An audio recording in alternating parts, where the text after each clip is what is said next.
Hey everyone, welcome back to my channel. So I'm going to do a voiceover because I was going to talk and then I was on the phone to my friend for like the whole video, or even before the video I was on the phone for so long and I was like, I don't want to end the conversation, but I need to do a video. So I did the video while I was on the phone. So this is some cute hairstyles that are really easy and quick and simple to do. So I hope you like them. So just skipping out what just happened because I was talking, we're just going to go straight into the braid. So you do a normal 3-strand like plait braid, and you only take hair from the outside, not from the inside. So from where the edge of my face is inwards. As you can see, I've been a little bit stressed lately, so my hairline is a little bit thinner.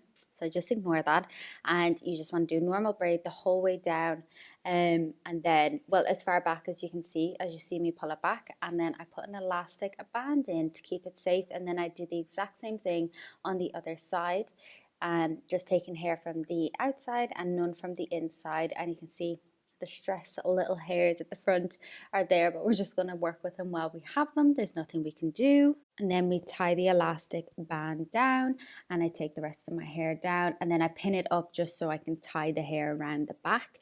This hairstyle is done with no heat. I think all the hairstyles in this video have no heat, but all of them are optional to have heat in it. So then I pull around the back and clip it at the back. I don't think I turned around to show, but I just got another elastic band and just tied it in. I use really fun, colorful ones that aren't good for your hair. So if you want ones that are better for your hair, you can buy ones that don't rip your hair as much. So my hair had a little bit of a kink in it and kind of basically straight. I didn't mind how it looked, so I didn't bother going in and like curling it or straightening it. I just added a bit of back comb. I don't think I added hairspray just because it was on the camera and I was doing another one straight away after. But this is the hairstyle. I hope you like it. I also blow dried my hair a few days before this, so that's why there's a little bit of a wave in my hair. But I'm doing a whole video on how I'm taking care of my hair to get it back in better condition.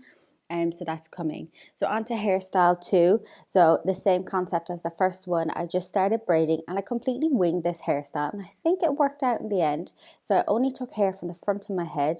Now I'm very conscious of not having hair around my face. I like to have hair down, whether it's like 2 bits of straight hair or curly hair. I always do it. So I was really trying to go out my comfort zone with some of these hairstyles to embrace my forehead, I guess. So then I just did the braid halfway down, and then I pancaked out some of the hair, and I really just had to mess around with this look till you get exactly what you want out of it. So you could do more pancaking that I do, you can do less. It's really optional, completely up to you. And once I clipped it back, I was trying to work out what to do with the other half of my hair. Because as I said, I was on the phone, so I was concentrating on the phone. And I decided to just leave it. And I thought it looked really cute and simple. And again, you could curl your hair, straighten your hair, whatever you want to do.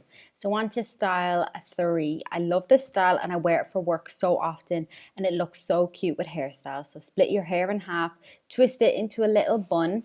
This isn't the best hairstyle to wear every day to protect your hair, but it is a cute and fun hairstyle to have under your belt. And as you can see, I've just speeded up this time times 2. Literally took me less than a minute to do, and it always feels super cute with this in my hair. And you can wear it, like I said, a little hat with it, a hairband, and it just looks really cute and simple, and it's so easy to do. One side of my hair is thinning out a little bit more than the other at the moment. So one bun is always a little bit smaller, but I try fluff it out so that it looks a bit thicker. And you just need a few clips, or you can use a bobbin, some cute clips to clip it in, but that's basically the look.